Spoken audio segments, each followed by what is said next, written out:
In this video, we will learn calculation of interest payable or interest refund at the time of final assessment. Okay, both under GST as well as under customs. Okay. इस तरह से जो है ये जो comparative chart बना के इससे डिस्कस करूँगी, ठीक है। ये बहुत ही हेल्पफुल रहने वाला है, ठीक है। और इसको जो है मैं ये वाला चार्ट टेलीग्राम में भी अपलोड कर दूँगी, वहाँ से आप डाउनलोड भी कर सकते हैं। इसका रीज़न क्या है, क्योंकि ये जो है ना, ये दोनों जो है सेम पेज पे बात करता है। जब फाइनल असेसमेंट का टाइम इंटरेस्ट दोनों GST में भी है, कस्टम में भी है, ठीक है। तो ये जो है ना, जब GST में जब पढ़ने लगते हैं इसका इंटरेस्ट वाला, तो इस केस में जब इसको पढ़ते हैं तो फिर क्या लगता है कि कस्टम वाला फिर दिमाग में घूमता है कि वहाँ पर फिर क्या रेट था, ठीक है। तो इससे काफ़ी कन्फ्यूजन होता है। फिर सिमिलरली जब कस्टम का जब रेट वगैरह पढ़ने लगते हैं तो उस केस में फिर क्या आता है, फिर ध्यान GST का आता है कि GST में फिर क्या रेट था। तो इससे इतना कन्फ्यूजन होता है, तो इसलिए मैंने क्या किया है, ऐसे कंपेयर करके एक चार्ट बना दिया, इस तरफ GST इस तरफ कस्टम। तो एग्जाम से पहले बस जो है ये पूरा एक पेज का है, बस इसको देख लेंगे, इसको 3-4 बार गो थ्रू कर लेंगे तो अच्छे से दिमाग में ये बैठ जाएगा। और फिर मैं ये अच्छे से क्या कर दूँगी, आपको एक एक करके ये क्लियर कर देने वाली हूँ, ठीक है। So watch the video till the end. Let's start. तो अंडर GST के केस में अगर final FAT means final assess tax और प्रोविजनली एसेस टैक्स, ठीक है। तो अगर GST में क्या होता है, जब फाइनल असेसमेंट करते टाइम जब फाइनल एसेस टैक्स जो है प्रोविजनल एसेस टैक्स से ज़्यादा आ रहा है, तो उस केस में क्या होगा, तो डिफरेंस अमाउंट क्या करना पड़ेगा, हम लोग को पे करना पड़ेगा, क्योंकि टैक्स जो है फाइनली जब एसेस के तो ज़्यादा आ गया, तो डिफरेंस अमाउंट पे करना पड़ेगा।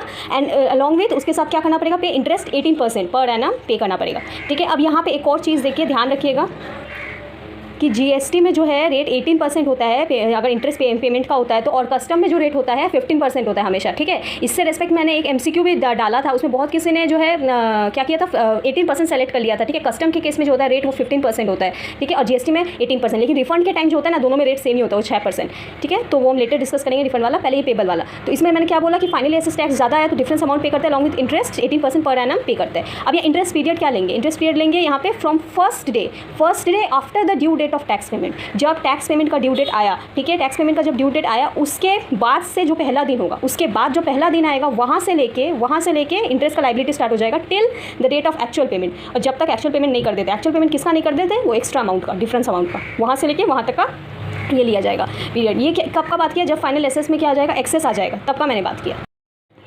Now the next case is, अगर फाइनल एसेस टैक्स जो है उसमें जो है प्रोविजनली जितना एसेस किया उसमें कम आता है, ठीक है, मतलब फाइनली जो है टैक्स कम पे करना आ रहा है, ठीक है। Final assess tax is less than the provisional assess tax. तो उस केस में क्या हो जाएगा, जितना डिफरेंस अमाउंट जो पहले एक्स्ट्रा पे कर रखे थे उसका रिफंड मिल जाएगा, ठीक है। तो रिफंड मिल जाएगा, तो इसके साथ साथ फिर इंटरेस्ट 6% का क्या मिल जाएगा, रिफंड मिल जाएगा, ठीक है। यहाँ इंटरेस्ट रिसीव था, वहाँ इंटरेस्ट पेबल था, ठीक है, ये याद रखिएगा। अब इंटरेस्ट जो 6% का कहाँ से कहाँ तक मिलेगा, ठीक है, ये थोड़ा ध्यान रखिएगा। यहाँ पे क्या बोल रहा है, देखिए, from first day immediately after expiry of 60 days from the date of receipt of application for refund, ठीक है। अब इतना लंबा चौड़ा इसको ना उल्टा पढ़ेंगे, ठीक है। इसका उल्टा कैसे पढ़ेंगे, देखिए कि अगर हम लोग मतलब कि पहले तो रिफंड के लिए जो है एप्लीकेशन देना पड़ेगा कि मेरा इतने का रिफंड बनता है एप्लीकेशन। तो जब एप्लीकेशन मिल गया डिपार्टमेंट को, जब एप्लीकेशन मिल गया, उस एप्लीकेशन मिलने के बाद जब 60 दिन पूरा हो जाता है और वो 60 दिन एक्सपायर जब करता है, उसके बाद जो होगा उसके बाद से जो है इंटरेस्ट मिलेगा, ठीक है। तो यहाँ पे देखिए पेबल के टाइम ऐसा नहीं था, यहाँ रिसीवेबल के टाइम जो है बोल रहा है 60 दिन एक्सपायर एप्लीकेशन रिफंड का ये मिला, ठीक है, रिफंड के लिए एप्लीकेशन मिला,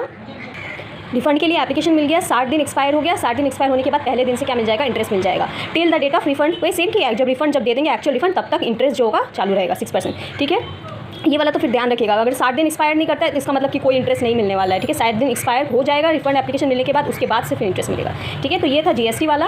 अब कस्टम वाला देखते हैं, ठीक है। कस्टम वाले में क्या है कि अगर यहाँ पे टैक्स नहीं है, ड्यूटी का बात होता है, तो अगर फाइनल एसेस ड्यूटी अगर प्रोविजनल एसेस ड्यूटी से ज़्यादा आ रहा है तो उस केस में क्या होगा, डिफरेंस ड्यूटी जो है वो पे करना पड़ेगा, और डिफरेंस ड्यूटी पे करेंगे अलॉन्ग विथ इंटरेस्ट। और इंटरेस्ट जैसा कि मैंने कहा यहाँ पे कस्टम में क्या होता है, 15% इंटरेस्ट पे करना पड़ता है पर एनम। तो 15% इंटरेस्ट कहाँ से कहाँ तक देखा जाएगा, यहाँ पे देखा जाएगा from first day of month in which duty provisionally assessed, ठीक है। जब प्रोविजनल असेसमेंट के टाइम जितना मतलब जब ड्यूटी प्रोविजनली असेस किए थे, जिस मंथ में ड्यूटी प्रोविजनली असेस किए थे, सपोज कि जुलाई में किए थे, तो 1 जुलाई से, ठीक है, उस मंथ की पहली तारीख से इंटरेस्ट पे करना पड़ेगा, first day of month in which duty provisionally assessed till the date of actual payment of duty. मतलब जब तक डिफरेंस अमाउंट पे नहीं कर देते वहाँ से लेके वहाँ तक, ठीक है। अब यहाँ पे जो है ये टैक्स में क्या था, यहाँ पे first day after due date of tax payment था, या फर्स्ट डे है उस मंथ से जहाँ से ड्यूटी प्रोविजनली असेस्ड है, ठीक है। तो कुछ जैसा कि देख रहे हैं ना डिफरेंस है, तो इसको जो है अगर सामने दोनों चार्ट रहेगा तो आप कभी भी आपको कन्फ्यूजन नहीं होगा, ठीक है।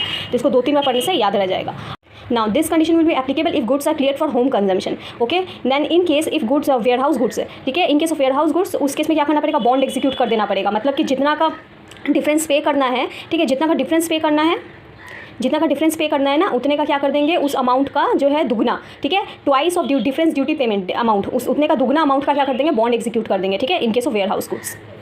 अब नेक्स्ट, इसमें अगर फाइनल एसेस ड्यूटी कम आता है प्रोविजनल एसेस ड्यूटी से, कम आने से फिर क्या हो जाएगा, ड्यूटी का रिफंड मिल जाएगा। और ड्यूटी का रिफंड जो मिलेगा वो कैसे मिलेगा, अलॉन्ग विथ इंटरेस्ट के साथ। और इंटरेस्ट का रेट जैसा कि मैंने बोला जीएसटी और रिफंड के केस में दोनों सेम रेट रहता है 6%। अब 6% कहाँ से मिलेगा, 6% मिलेगा यहाँ पे from the first day immediately after expiry of 3 months from date of final assessment.